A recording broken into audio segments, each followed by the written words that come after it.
দীপ Sengupta. দোহারা গড়ন, শ্যামবর্ণ, 5.5 foot প্রায়। বয়স 47। এমনি গম্ভীর প্রকৃতির, কিন্তু পাড়ার ক্লাব ফুটবল টুর্নামেন্ট জিতলে সবাইকে মিষ্টি খাওয়ায়। ছুটির দিন আগে টেবিল টেনিস খেলত, এখন ক্লাবে তাস, কখনো তাসের বাজি খেলে। ডোনেশন ক্যাম্প ভালো চাঁদা দেয়। রাতে বন্ধুদের আড্ডায় রাজনীতি আর দেশের পরিস্থিতি নিয়ে লেকচার মারে। মাঝে মাঝে লাল পানি খায়। বেসরকারি কোম্পানিতে কাজ শুরু করেছিল সাধারণ সেলস স্টাফ হয়ে। তারপর পরিশ্রম আর অধ্যবসায়ের জোরে আজ deputy production manager. Piyali Sengupta. বয়স 42। পড়াশোনা বেশি দূর নয়। গোলগাল চেহারা, ফর্সা, 5 ফুটের মতো হাইট। বয়সের মেদ জমেছে পেটে। কমলা বাগান এখনও তেমন ঝোলেনি। প্রায় চোখে কাজল দেয়। সন্ধে থেকে রাত 10টা পর্যন্ত টিভি সিরিয়াল, বাকি সময় হোয়াটসঅ্যাপ, ফেসবুক বা খেলাধুলার ভিডিও দেখে। নয়তো বন্ধুদের লেডিস ক্লাবে। ফুচকা খেতে খুব ভালোবাসে। কোনো কথায় একবার হাসি শুরু হলে আর থামতে চায় না। বছরে একবার বেড়াতে যাওয়া চাই। সন্দীপ সেনগুপ্ত। দীপ পিয়ালির ছেলে। 22 বছর। ভালো ক্রিকেট খেলে। আন্ডার 19 খেলেছে জেলার হয়ে। ফেলুদার গল্পের ভক্ত। এখন দিল্লিতে MBBS পড়ছে। তুলিকা সেনগুপ্ত। ওদের মেয়ে। 20 বছর বয়স। কথা কম বলে। পাড়ার বিজয়া সম্মিলনী অনুষ্ঠানের ফাংশনে রবীন্দ্রসঙ্গীত গায়, লাইব্রেরির বাৎসরিক ডিবেটে অংশ নেয়। তবে কলেজ যাওয়া ছাড়া বাড়ির বাইরে প্রায় দেখাই যায় না। অসম্ভব মেধাবী। পড়াশোনায় ধ্যানজ্ঞান তার। উচ্চ মাধ্যমিকে স্ট্যান্ড করে ডাক্তারি না পড়ে ফিজিক্স অনার্স পড়ছে। ইচ্ছে এরপর স্কলারশিপ নিয়ে ইউএসএ যাবে, পোস্ট করবে। তাই বাবা মাকে বলেই রেখেছে 10 বছরের আগে বিয়ের কথা যেন না ভাবে তারা। দাম্পত্য জীবনে দীপ আর পিয়ালি সুখী। ওদের খেলাধুলার জীবনও সুখের। তবে শুরুটা তেমন ভালো ছিল না। পিয়ালি নদিয়ার বাংলাদেশ সীমান্তের এক গ্রামের মেয়ে। 20 বছরে বিয়ে হলেও অন্য মেয়েদের মতো অত অ্যাডভান্স ছিল না সে। একটু গেজও ছিল। ফুলসজ্জার রাতে তো একেবারে লজ্জাবতী লতা হয়ে বসেছিল। একটাও কথা বলেনি দীপের সাথে। আর দীপও জোর ফলাতে চায়নি। দীপের তখন মাত্র 25। পিয়ালিকে কাজ করে দিয়েছিল 1 মাস পর। তারপর সমবয়সী মামাতো ভাইয়ের পরামর্শে দীপ পিয়ালিকে ভালোবাসা দিয়ে একদম পাল্টে ফেলল 1 বছরের মধ্যে। গ্যাংটকে বেড়াতে গিয়েই শুরু হলো একটু অন্য রকমের খেলাধুলা। আর তারপর থেকে কোকশাস্ত্র আর বাদশায়নের বইয়ের নির্দেশ মেনে খেলাধুলা শুরু হলো। তখন এত ভিডিও পাওয়া যেত না, ইন্টারনেট ছিল না বলে দীপ নিয়মিত দুষ্টুমিষ্টি গল্প এনে দিত পিয়ালিকে। ভাই বোন, চাকর মালকিন, দেওর বৌদি, শ্বশুর বৌমার দুষ্টুমিষ্টি গল্প পড়ার পর রাত হলেই জমে থাকা মাঠের গরম মিশে যেত দীপের দেহে। দুজনেই তৃপ্তি পেত খেলাধুলা করে। ছেলে মেয়ে হবার পর বেশিরভাগ দম্পতি যেমন ওদের মানুষ করতে গিয়ে জীবনে খেলাধুলাটাই হারিয়ে ফেলে, ওদের হলো উল্টোটাই। ওরা যেন খেলাধুলা পাগল হয়ে উঠল। এখন তো সব রকম খেলাধুলায় পিয়ালি এক্সপার্ট। বসে, চড়ে, দাঁড়িয়ে, শুয়ে, 4 পায়ে, পেছন থেকে, যে রকম দীপ চায় পিয়ালি সেজন্য তৈরি। এই বয়সেও দীপের প্রবল আগ্রহের কাছে সপ্তাহে অন্তত 4 দিন, শনি, রবি, মঙ্গল, বৃহস্পতিবার পিয়ালিকে সাড়া দিতেই হয়। সেদিন শনিবার ছুটির হলেও অল ইন্ডিয়া সেলস প্রমোশন এর একটা মিটিং ছিল অফিসে। দিল্লি থেকে জেকব নামে দীপের এক কলিগ এসেছে। চূড়ান্ত পাকা খেলোয়াড়। একবার ব্যাংকে ডিস্ট্রিবিউটরস মিট এগিয়ে ওর সাথে হোটেলে রুম শেয়ার করেছিল দীপ। প্রতিদিন ওর একটা মেয়ে চাই। দীপেরও তো বউ ছাড়া অন্য মেয়েদের কাজ করে দেওয়ার অভিজ্ঞতা ছিলই। বিয়ের পর একবার মামাতো বোনের বিয়ের দিন অন্ধকার ঘরে মাস্তুতো বোনকে কাজ করে দিয়েছিল দীপ। আবার দীপের বন্ধু বিজন ব্যাংকে চাকরি করত। প্রমোশন পেয়ে চলে গেল কানপুর। ওর বউ রিমা তখনও ওর সাথে যায়নি। খোঁজ খবর নেবার নাম করে পিয়ালিকে লুকিয়ে রিমাকে পুটিয়ে ফেলে প্রতি সপ্তাহে রবিবার একবার করে কাজ করে দিয়েছে প্রায় 1 বছর ধরে। পরের বউকে কাজ করে দেওয়ার মজাই অন্যরকম ছিল। তারপর তো রিমা বিজনের কাছেই চলে গেল কানপুর। আসলে জেকবের বউ স্কুল টিচার, খেলাধুলায় আগ্রহ কম। জেকব তাই সারাদিন প্রায় অফিসে পড়ে থাকে। হোয়াটসঅ্যাপের রেগুলার গরম ছবি পাঠায় দীপকে। আজও মিটিং শেষে হোয়াটসঅ্যাপ ফরওয়ার্ড করে বলল, এ একদম গ্রেট ক্লিপ হ্যায় দীপ, देख लेना, भाभी को भी दिखाना। स्कूल कॉलेज का बच्चों की आजकल क्या हाल देखो ना। शादी के बाद ए बच्चों को कोई रोमांस नहीं रहेगा बस। शादी की पहले एक से एक मस्ती करेगा और शादी होगा दूसरों से। ফির ডিপ্রেশন, ডিভোর্স। দীপ ক্লিপটা এক ঝলক দেখল। তারপর কথায় কথায় বাঙালি না তামিল, কোনো মেয়েরা বেশি মায়াবী? হিজাবি মেয়েদের কেমন লাগে, খেলাধুলা করে স্টার মেয়েরা কেমন রোজগার করে, এইসব আলোচনা করতে করতে সন্ধে হয়ে এলো। জেকবের ফ্লাইট 7টায়।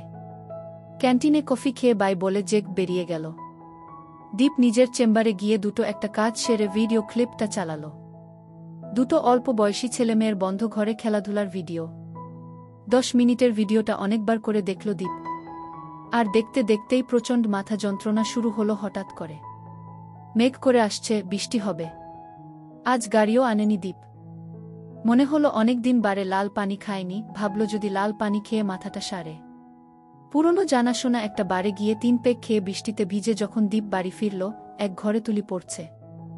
ড্রয়িং রুমে পিয়ালি টিভিতে মন দিয়ে একটা রিয়েলিটি শো দেখছে। দীপ যে ঘরে ঢুকেছে টেরই পেল না। দীপ নিজের ঘরে ঢুকে জামা কাপড় চেঞ্জ করে স্টান শুয়ে পড়ল লাইট নিভিয়ে। মাথার যন্ত্রণাটা মনে হচ্ছে আবার ফিরে আসছে। খাবার টেবিলে বসে দীপের বারবার জেকবের কথাগুলো মনে পড়ছিল। নিজের ছেলেমেয়ের কথা ভাবছিল দীপ মেয়ের দিকে তাকিয়ে। ভালো লাগছিল না কিছু। খিদে নেই বলে ডিনার টেবিল থেকে উঠেও পড়ল। পিয়ালি কাজ সেরে শোবার ঘরে আসলো প্রায় 1 ঘন্টা পর। লাইট নিবিয়ে চোখের উপর হাত রেখে শুয়ে আছে দীপ। পিয়ালির আজ পিরিয়ডের 5 দিন। 4 দিন কিছু হয়নি বলেই হয়তো দীপের মুড অফ। দীপের গায়ে হাত দিয়ে দেখল পিয়ালি, নাহ জ্বর নেই। এমনটা কোনোদিন হয়নি। বিরক্ত লাগছিল পিয়ালির। কি হয়েছে বলো তো তোমার? শরীর খারাপ?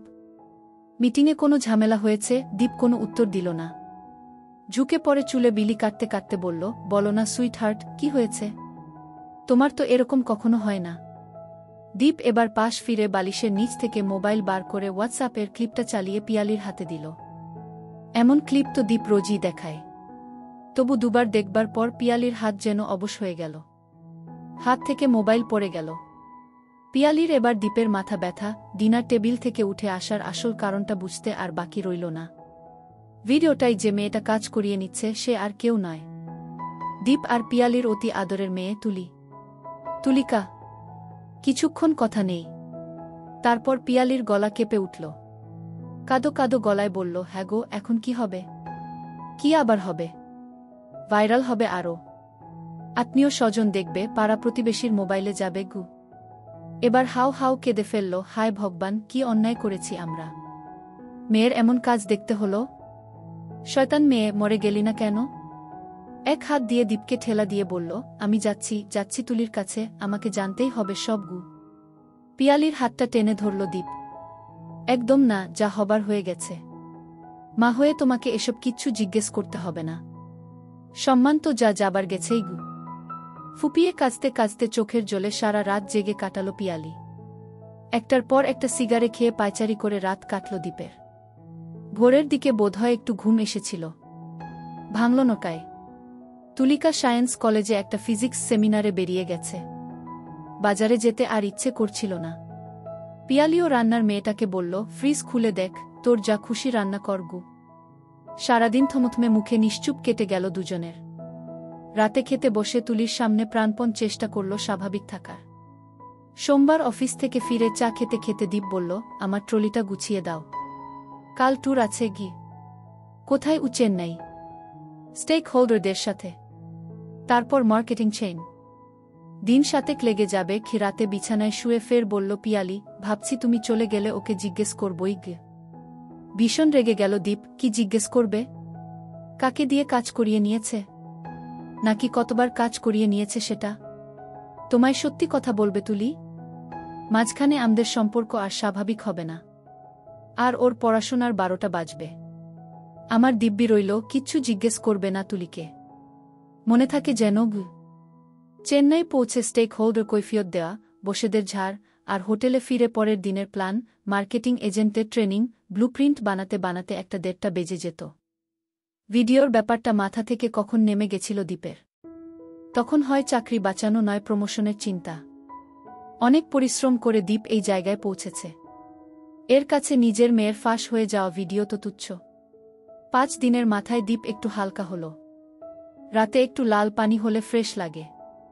এতদিন হোয়াটসঅ্যাপ খোলারও সময় পায়নি। খুলে দেখল নানা রকমের জোকস, ফেক নিউজ, অজস্র গুড মর্নিং আর গুড নাইট। দিল্লি থেকে জেক আবার কতগুলো ছবি পাঠিয়েছে। গ্রামের মেলায় একটা নাচের ক্লিপ। দর্শকদের মধ্যে বাচ্চা, বুড়ো, এমনকি মহিলাও রয়েছে। টাকা দেখলে মেয়েরা স্টেজ এর ধারে এসে ঘাগরা তুলে দিলেই বকশিসদাতা তার ভেতর টাকা গুজে দিচ্ছে। ঘুম পাচ্ছিল দীপের। কি মনে করে দীপ জেকবের পুরনো ভিডিওগুলো দেখতে দেখতে সেই সর্বনাশের ভিডিওটা আবার খুলল। আর এক পেগ লাল পানি পান করতে করতে ঠান্ডা মাথায় সেটা চালাল। অন্তত 50 বার দেখা ভিডিওটা দীপকে আবার নতুন ভাবাতে শুরু করলই, আর ও আশ্চর্য হয়ে লক্ষ্য করল লোহার মতো শক্ত হয়ে আছে। আরও এক পেগ নিল দীপ। এবার হচ্ছে। মাথা ঝিমঝিম করছে, দৃষ্টি ঘোলাটে হয়ে আসছে। জেকবের ছবিগুলো আবার দেখতে শুরু করল দীপ। মনে হলো শ্রাবন্তী, অলিয়ার মতো নায়িকারা জ্যান্ত হয়ে সামনে দাঁড়িয়ে ওর দিকে চেয়ে হাসছে, ডাকছে যেন হাতের ইশারায়।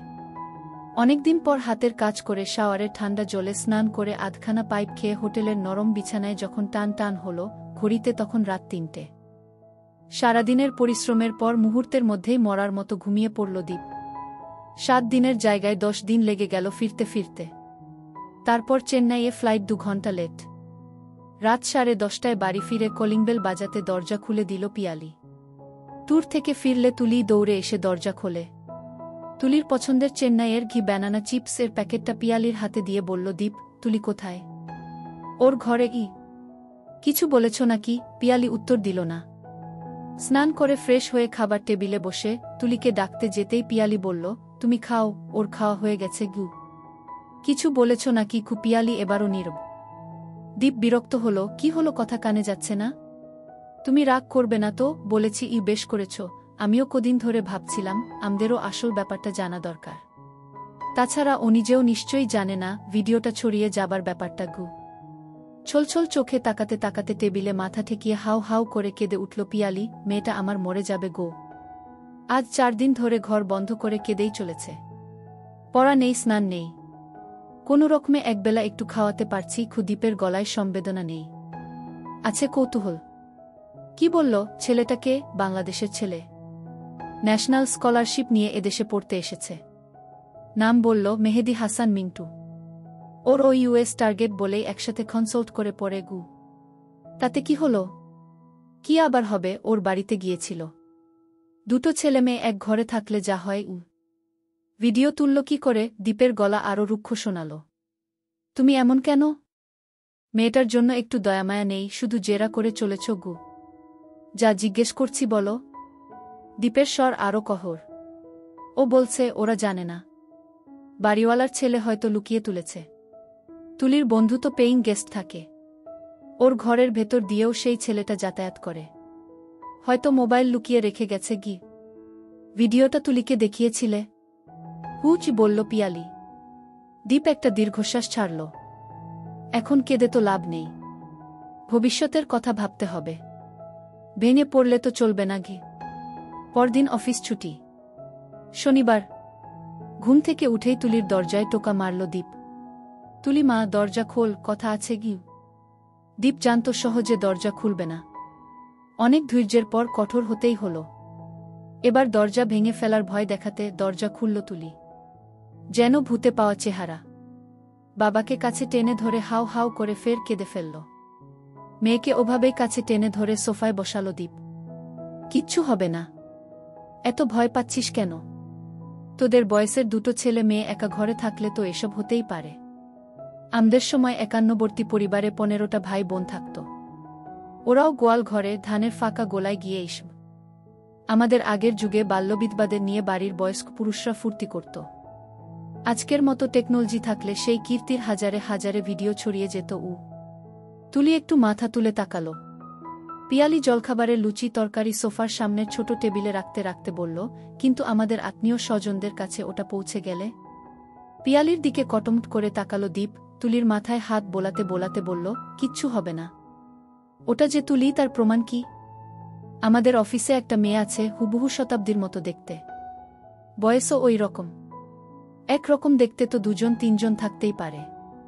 কেউ জিজ্ঞেস করলে স্রেফ ডিনাই করবে। একটা লুচি ছিঁড়ে পিয়ালি তখন তুলিকে জোর করে খাওয়াচ্ছে। দীপ একটা লুচি মুখে নিয়ে বলল, নিজেকে একদমই পাল্টে ফেলমা। জিন্স টি শার্ট ছেড়ে শাড়ি পর। চুলটা ছোট করে ফেল। লিপস্টিক লাগাস না। আমি একটা পাওয়ারলেস চশমা এনে দেব। দেখবি লুকটাই পাল্টে যাবে। ছেলেমানুষি ভাবটা ছেড়ে একটু গম্ভীর হয়ে চলবি। দেখবি আশেপাশের লোক যারা তোকে রোজ দেখে চিনতেই পারবে না। আর পড়াশোনার ব্যাপারে কনসাল্ট করতে হলে বন্ধুকে আমাদের বাড়িতে আসতে বলবে। প্রকারান্তরে দীপ বুঝিয়ে দিল, কাজ করিয়ে নিতে হয় নিজের বাড়িতে এনে কাজ করিয়ে নিবি। মনে হলো তুলি খানিকটা আশ্বস্ত হল। যাও এবার সব ভুলে পড়তে বসো। তোমাকে ফিট করতে যেতে হবে মনে রেখো। দীপ উঠে পড়ল। দিন 20 কেটে গেছে এর মধ্যে। তুলি অনেকটা স্বাভাবিক। লুকস খানিকটা পল্টেছে। চোখে চশমা। শাড়ি পরছে মাঝে মাঝে। কলেজ কম যাচ্ছে। বাড়িতেই পড়াশোনা করছে। সেদিন রাতে বলল দীপ, জিনিসটা কিন্তু দারুণ। খেতে দারুণ হবে। কে? কার কথা বলছো? কে আবার? তোমার মেয়ে তুলি। খুপিয়ালি রেগে দীপের মাথাটা কোল থেকে নামিয়ে দিল। ছি ছি, নিজের মেয়েকে জিনিস বলছো? জিনিসকে জিনিস বলবো না, কি বলবো? সব মেয়েরাই জিনিস। তাহলে তোমার মাও জিনিস ছিল এককালে, এখন বাতিল। বন্ধুরা, সত্যি বলছি এই জায়গাটায় এসে আমার অনেক হাসি পাইছে গি। যাই হোক, আগে যাওয়া যাক। পিয়ালির কোল থেকে উঠে আলমারির উপর থেকে একটা ট্যাব নিয়ে এলো দীপ। তুলির ভিডিওটা নিজের মোবাইল থেকে মুছে দিয়ে এটাই ট্রান্সফার করে নিয়েছে। ভিডিওটা চালিয়ে দিল। 8x10 স্ক্রিনে আরও স্পষ্ট ছবি। দীপের বিকৃতি দেখে পিয়ালির গা ঘিন ঘিন করছিল, তাই মুখ ঘুরিয়েছিল। দীপ ওর মাথাটা ধরে নিজের দিকে ফেরালো জোর করে। মাঝে মাঝেই পজ করে দেখতে লাগল। অন্ধকারে পিয়ালি অন্যদিকে তাকিয়েছিল, দেখছিল না এসব। উফ, বন্ধ করো তো, ঘুমো এখন। পিয়ালির গলায় রাগ। পিউ বেবি। সেদিনকার মতো ঘুমিয়ে পড়ল দীপ। দুদিন পর দীপের ভেতরের শয়তানটা আরও হিংস্র হয়ে উঠল। সেদিন রাতে বলেই ফেলল পিয়ালিকে, একটু ম্যানেজ করে দাও না, টেস্ট করি একটু গু। কিসের ম্যানেজ? আরে তুলিকে একটু কাজ করে দেখি গু। রাগে বিছানা থেকে নেমে যাচ্ছিল পিয়ালি। দীপ ওকে টেনে ধরল। আরে মেয়ে তো। তাই বলে তুমি বাবা হয়ে তুমি মেয়েকে, তাতে কি? তোমারও আছে, তুলিরও আছে। দুনিয়ার লোক দেখতে পারে আর আমি বাবা হয়ে মেয়েকে কাজ করে দিতে পারি না? কদিন ধরে একই কথা বলে চলেছে দীপ, ম্যানেজ করো, ম্যানেজ করো, ম্যানেজ করো। রাতের খেলাও বন্ধ। পিয়ালির এখন রোজ কাজ করিয়ে নেওয়ার অভ্যাস হয়ে গেছে। দীপ রাগে মুখ ঘুরিয়ে ঘুমোয়। কদিন বাদে এবার দীপ পিয়ালিকে রোজ চড় থাপ্পড় লাথি মারতে শুরু করল রাগে। পিয়ালির আর উপায় ছিল না, বলতেই হলো তুলিকে। তোর বাবা তোকে চাইছে। তুলি প্রথমে বুঝল না, তাকিয়ে রইল। তোর ভিডিও দেখে তোর বাবা পাগল হয়ে গেছে। তোকে বোঝানোর জন্য আমাকে রোজ মারধর করছে রে। প্লিজ একবার রাজি হয়ে যা। নিজের ভিডিও লিক হয়ে যাবার পর তুলি মানসিকভাবে অনেক দুর্বল হয়ে গেছে। কোনো জবাব দিতে পারল না। পরদিন আবার তুলিকে ধরল পিয়ালি। কি রে, কিছু বল, রাজি হয়ে যা সোনামা আমার। তোর বাবার হুকুম, তোকে রাজি করাতেই হবে। 5 দিনের মাথায় ইশারায় জানালো তুলি রাজি। অফিস থেকে সাধারণত ফোন করে না দীপ। 3 দিন ধরে রোজ ফোন করছিল। আজ ফোন করতেই সুখবরটা পেয়ে গেল। অনেক উৎসাহ নিয়ে বাড়ি ফিরেও নার্ভাস হয়ে গেল দীপ। বুঝতে পারল না কি করে কাজ শুরু করবে। যতই হোক, নিজের মেয়ে তো। নিজের উপর বিরক্ত হয়ে ক্লাবেই চলে গেল তাস খেলতে। রাতে পিয়ালি বলল, কি হলো তোমার? হাতে মারধর খেয়ে সব ব্যবস্থা করে দিলাম, আর কিছুই করতে পারলে না? নার্ভাস লাগছিল পিউ। তুমি যদি একটু হেল্প করতে। কোনো হেল্প করব না। আমাকে দিয়ে যখন মেয়েকে এ কথা বলাতে পেরেছ, যতক্ষণ না কাজ হচ্ছে ততক্ষণ হেল্প করব। পরের দিন দীপ সাহস সঞ্চয় করল। আজ কিছু একটা করতেই হবে। অফিস থেকে ফিরে দেখল তুলি টুলে বসে টেবিলে ল্যাপটপে কাজ করছে। চা খেয়ে পাইপ ধরিয়ে তুলির পিছনে গিয়ে দাঁড়াল দীপ।